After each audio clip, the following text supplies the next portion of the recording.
कटक सदर थाना CMC 57 number ward Gopalpur Beherasahi Radhamohan मंदिर परिसर ठारे गुरुवार संध्यारे गोपालपुर यादव समिति पक्षरु पारंपरिक लौड़ी महोत्सव अनुष्ठित होइथिला।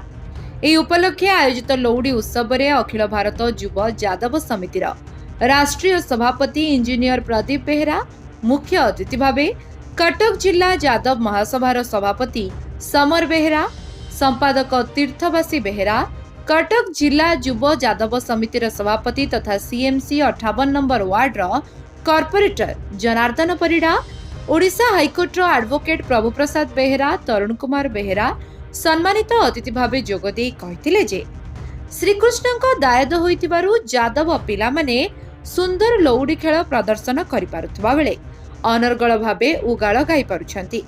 सेहीपरि जेतेबेले हिंसा अन्याय अत्याचार देखा देइछि, ठीक सेहीपरि समय रे प्रभु श्रीकृष्ण तांकर पराक्रम देखाइछंती।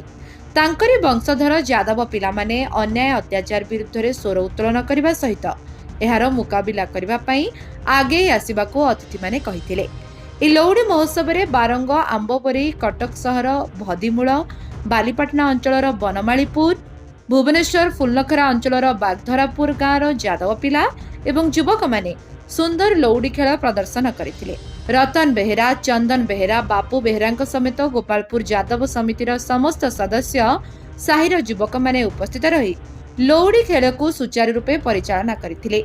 एही लौड़ी खेल देखिबा लागि आखपाख अंचलर लोकंकर भिड़ जमिथिला। कटकरू स्मृति रेखांक रिपोर्ट, लिव लाइफ ओडिया।